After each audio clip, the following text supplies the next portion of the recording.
aquí tengo la primera novela de Antonio Martín Infante, una novela de manos onubenses, nacida de cabeza y pincel onubense, La fiesta del círculo, la que tengo en mis manos, y por supuesto a mi lado tengo a Antonio Martín, el autor de esta novela. Buenas tardes. Buenas tardes, Elena. Bueno, emocionado, sí, contento por tener esto ya en las manos, y además mañana es la presentación oficial en la biblioteca. Efectivamente, mañana a las 8 de la tarde en la Biblioteca Provincial, la Casa de la Cultura.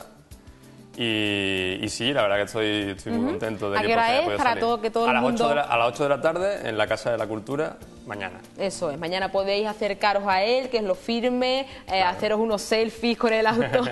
Por supuesto, lo que haga por si falta. queréis dedicarlo a las 8 de la tarde en la biblioteca, pero hoy vamos a desvelar un poquito de esta primera novela y de su autor también, aprovechando un día antes de esa presentación oficial. También quería añadir, perdona, que allí mismo se puede comprar en la biblioteca, cuesta 10 euros, pero también ya al día siguiente se puede comprar en la librería Saltés, en la librería Siglo XXI y la librería Beta. Perfecto. Y sobre todo para que la editorial que ha apostado por la historia, que recupere la inversión, porque lógicamente yo me llevo poco de la venta. Vale, editorial Niebla. Niebla. Bueno, pues cuéntanos un poco la fiesta del círculo.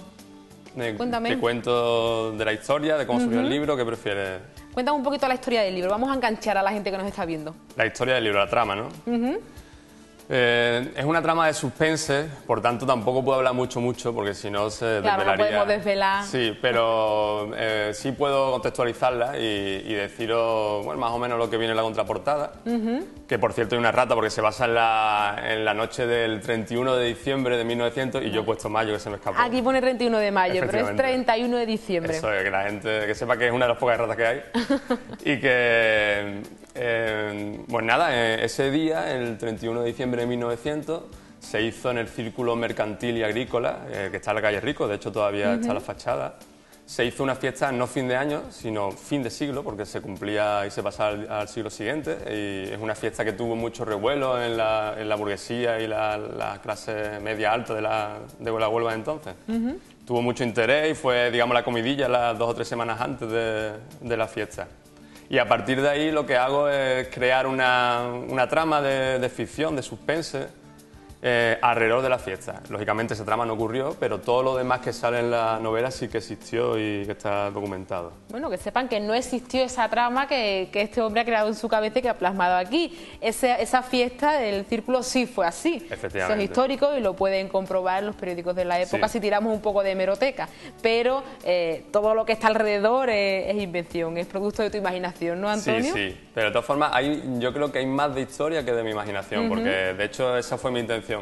Yo cuando escribí esta novela ya había empezado a investigar, ya llevaba tiempo investigando para mi tesis y estuve mucho tiempo en el archivo municipal aquí al lado, ¿no? Bajo este plató. ¿Aquí en la Casa Colón? Sí, con la gente, con Lola Lazo, con Manuel Capelo, estuve allí mucho tiempo investigando. Y entonces yo iba buscando poemas desconocidos de Juan Ramón Jiménez y desgraciadamente no lo encontré. Estuve después fuera de Huelva, encontré algunos desconocidos en alguna biblioteca, alguna hemeroteca, pero aquí no los encontré. Pero tenía tanta información que no había utilizado para la tesis, anécdotas, eventos que yo leía en la prensa, que dije, bueno, ¿por qué no utilizo esto? A mí me gusta escribir y cogí todos esos datos que nos iban a aprovechar y de ahí surgió. Bueno, cuéntame, este libro tiene muchos tintes históricos, según me está diciendo, o sea que es una oportunidad también para conocer parte de la historia de Huelva, que seguramente mucha gente no conoce, claro, y de aquella época, interesante. Y luego también tiene un poco de novela negra, ¿no? Sí, tiene un poco de novela negra, novela de suspense, de misterio, tipo Agatha Christie quizás, tipo Arthur Conan Doyle, Sherlock Holmes. Porque, como te decía, yo lo que quería era reflejar la Huelva de entonces, que la gente conociese la Huelva de entonces, como yo la estaba leyendo y la estaba conociendo en libros y sobre todo en periódicos de la época, pero quería dárselo con algo atractivo, ¿no? Con algo que no fuese leerse las cosas de Huelva y se puede cansar uno, ¿no? Entonces urdí esa trama, ¿no? En la que se mezclaba... el protagonista es un periodista, que curiosamente es la única persona que no tiene nombre, nunca le cito por su nombre, porque todo lo demás son nombres pero reales que existieron.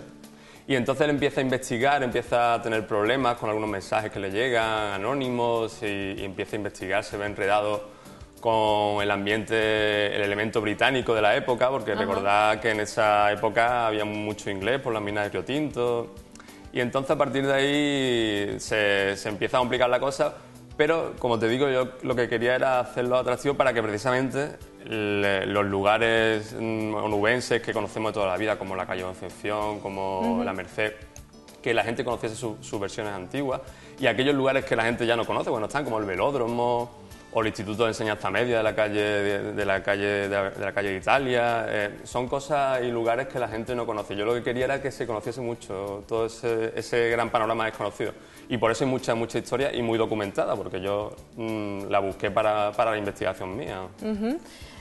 ¿Puedo leer la primera frase? Pues claro, por supuesto. Venga, en las calles de Huelva se oía el tañido claro de la campana de la iglesia de la Concepción, mientras su mano buscó algo dorado en el bolsillo del chaleco. Y ya no leo más, hasta aquí puedo leer. Hombre, yo prefiero que no se lea mucho más, pero en realidad se podría leer más, porque hasta que se... No es necesario, pero hasta que la trama se complique todavía queda un poco, porque lo digo a ver si la gente va a empezar a leer el libro y ya está, ya. No. Precisamente el hecho de meter tanta descripción histórica y tanto hablar de lugares y cosas que ocurrieron y personas que vivieron, digamos que le da a la novela periodos de acción emocionante, entretenida al menos, y después pequeños descansos de descripción en lo que se cuentan cosas de Huelva y bueno, ahí está empezando a arrancar la cosa. Qué bueno, me encanta leer novelas de gente de Huelva que estén ambientadas en Huelva, porque realmente son novelas que te emocionas y que luego puedes revivir según vas tú andando de camino al trabajo, ¿no? Eso es cierto. Qué bonito. Eso es verdad, porque hay muchos lugares de los que se nombra en la novela que no han cambiado mucho. Incluso, como digo, el edificio protagonista, que es el Círculo Mercantil y Agrícola, sigue estando entre la calle Rico y la calle Rascón, la fachada de la calle Rico, y por dentro está remodelado. De hecho, hoy en día hay un bingo ahí, ya no es círculo, dejó de ser Círculo Mercantil en el año 2000, no hace tanto. Se da la curiosa circunstancia de que yo escribí el relato en el año 2000 sobre el Círculo Mercantil sin saber que en ese mismo momento en el que yo lo estaba escribiendo estaba cambiando de manos, de propiedad pública, bueno, de propiedad de los propietarios del círculo a los propietarios del bingo, que no tenía ni idea, me enteré más tarde. Pero lo que te quiero decir que tienes razón, que muchas cosas las puedes ver por el centro de Huelva y otros sitios. Es genial ir reviviendo la historia y aquí pasó esto y aquí tal, y bueno, también la historia de ficción, no solo la historia real que ha salido de tu cabeza y de tus manos, pero salió hace tiempo, como estamos diciendo. Esto es una historia, algo que lleva en tus manos ahí un tiempo y que por fin te has decidido a hacerlo público, ¿no? Sí, se puede decir que son dos historias. La historia del libro, de la trama, lo que ocurre, y después la historia que vivió el propio libro mío, porque esa novela que tienes en tus manos tiene, pues estamos en 2014, ya casi 15 años, 14, pues lo escribí en el 99-2000, en realidad al calor del milenarismo, ¿no? Íbamos cambiando nosotros del siglo XX al XXI, y yo pensé, como homenaje, hacer una historia del siglo XIX al 20, ¿no? ¿Y por qué has tardado tanto? Porque ha tenido muchos problemas. Empezó muy bien y no sé, dicen que a veces que los buenos comienzos son malos en el fondo, ¿no? Pero bueno, la cuestión es que empezó muy bien porque ganó un premio de creación joven de narrativa del ayuntamiento en el 2000, pero curiosamente no recuerdo muy bien por qué, porque ya ha pasado tiempo, no se publicó, porque estos concursos conllevan casi siempre a publicación.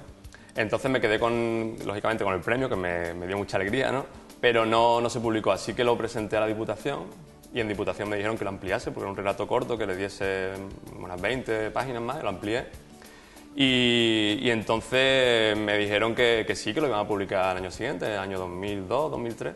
Entonces yo, encantado, le hablé con mi amigo Jorge Hernández, que es un amigo mío íntimo que conozco desde pequeño, desde que estudiamos nosotros los maristas juntos, y que es un gran pintor. De hecho, él cada año gana 2 o 3 premios internacionales. Hace poco ha estado exponiendo en San Sebastián. Yo creo que habéis hablado con él alguna vez. Y le dije, oye, ¿por qué no hacemos esto que queríamos hacer siempre, ¿no? Un libro con tus dibujos y con mi... Y le pedí los dibujos porque pensaba que iba a salir pronto. Pero al año siguiente en Diputación me dijeron, ha habido un problema y va a salir el año que viene. Al año siguiente me dijeron, ha habido un problema y va a salir el año que viene. Y al año siguiente me dijeron, ha habido un problema y ha habido un problema. Y así se fue retrasando. Yo me interesaba, lógicamente, cada menos tiempo, ¿no? O cada más tiempo. Pasaba un año, llamaba, pero que no había nada. No ha habido manera, hasta que ahora ya... afortunadamente conocí a Rafa Pérez. A Rafa Pérez, de la editorial Niebla, y Al final está esto en nuestras manos, la historia, el texto tuyo, Antonio Martín, y las ilustraciones de esta portada, y también ilustraciones dentro del libro de Jorge Hernández, también ese ilustre pintor de aquí también de Huelva. Bueno, tenemos historia, tenemos novela negra. A mí siempre, cada vez que entrevisto a autores de novelas así, me gusta mucho hablar de los personajes, porque para mí, más allá de la historia, a mí me tiene que gustar un personaje de la historia que estoy leyendo. No tiene por qué caerme bien, realmente. Es fundamental que se construya bien un personaje. En este caso estás un poco limitado, porque son personajes históricos. Realmente, ¿no? Te limita un poco, ¿no? Ese bueno, en realidad, sentido. Por un lado sí, por otro lado no. Por un lado te limita mucho. Tenemos al periodista en ese caso que se han inventado, ahí está, ¿no? claro. Por un lado te limita mucho porque el 98% de los personajes son reales, pero claro, el personaje que no es real y uno o dos que no lo son los protagonistas y son los que lógicamente más juegan en la historia. Y después también utilizo un mecanismo que digamos que está a medio camino entre lo histórico y lo ficticio, es coger un personaje que yo sé que lo que ha hecho, sé que es escritor, sé que es periodista. Por ejemplo, hay un personaje que se llama Tomás Domínguez Ortiz, que no sé si os suena porque una de las avenidas del puerto tiene su nombre, porque él, con el tiempo... La avenida en la que yo vivo, por cierto, que ahora se ha renombrado como Avenida de las Rías. Efectivamente, entonces tú lo sabes de sobra. Entonces, por ejemplo, a ti te llamará la atención leer un Tomás Domínguez Ortiz que no tenía ni idea que existía y que en el fondo existió solo a media, porque él con el tiempo de mayor fue presidente del puerto, pero antes fue amigo de Juan Ramón Jiménez, fue escritor modernista, escribió muchas cosas de las que después seguro se arrepintió, porque no era su estilo. Y, por ejemplo, a ese personaje pues lo meto en la trama, siendo como es él, pero le doy un papel un poco más activo, quizá inventándome algunas cosas de que a lo mejor él no hubiese hecho, ¿no? Entonces voy mezclando esas dos formas de hacerlo. Vamos a conocer también un poco de nuestros antepasados, ¿no? Realmente. Vamos a conocer mucho de nuestros antepasados, porque ahí aparecen personajes que en realidad poca gente conoce, pero que fueron muy importantes en la Huelva del 900. Bueno. Por ejemplo, el periódico más importante que ha habido a lo largo de la historia de Huelva, después o antes de Huelva Información, es en la provincia de Huelva. Y su director, José García Cabañas, fue un periodista que vino más del norte, pero se asentó aquí y fue un personaje importantísimo en la historia de Huelva, porque fue el director del periódico más importante que ha habido nunca, y en cambio no se le conoce, ¿no? O José Nogales sí se le conoce más. José Nogales fue un escritor que tuvo mucha relevancia en el 900 porque ganó un concurso precisamente, un concurso de relatos cortos precisamente, en el concurso Liberal de Madrid. Y entonces en Huelva lo pusieron por todo lo alto, ¿no? Porque y entonces son gente que a lo mejor alguno dice, es que a mí me suena, ¿por qué? Porque tienen puestos nombres en las calles, pero aparte de eso no los conoce nadie. Bueno, pues gracias por retomar toda esa historia casi olvidada de Huelva en esta novela medio histórica, medio ficción en ese género negro. Gracias y te deseamos toda la suerte del mundo mañana en la presentación y con las ventas. Este me lo quedo yo, ¿no? Es por supuesto, está dedicado expresamente para vosotros y os agradezco mucho que os hayáis acordado de mí para esta entrevista. Gracias, Antonio, y suerte, que vaya muy bien. Muchas gracias, ha sido un placer. Igualmente. Bueno, nosotros despedimos el programa después de esta maravillosa entrevista, la fiesta del círculo, de Antonio Martín. No dejen de leerlo y de comprarlo a partir de mañana. Y ahora sí, despedimos con la información del tiempo para mañana, como siempre. Mañana vuelven las lluvias a nuestra capital y a nuestra provincia, aunque también brillará algo de sol y las máximas bajarán hasta los 26 mañana y se quedarán en 18 de mínimas. La información de las mareas, importante también la primera pleamar en torno a las 4 de la madrugada y la segunda a las 4 de la tarde. La bajamar ahí lo tienen a las 9:30 y a las 10 menos cuarto de la noche. Información útil también la de las farmacias de guardia, si las necesitan, en Verde Luz, en el bloque 5, y la otra, la de siempre, en la avenida Andalucía, en el edificio Florida. Y nosotros nos vamos ahora sí con una oferta cultural para el fin de semana que siempre les hago. Este fin de semana tenemos la suerte de contar con María Toledo, una grandísima artista que actuará este fin de semana aquí en la capital. Así que les dejo hasta mañana disfrutando con María Toledo. Tengo un corazón de sol que nunca niega a nadie su calor, que siempre tiene luz para regalar, que nunca olvida el nombre de un amor que me da la vida, que me da la vida. Tengo mil historias y una caricia y un eterno llanto a flor de piel, en mi memoria tu ávida risa que me contagia la ansia de tu ser. Tengo la costumbre de mirar de frente una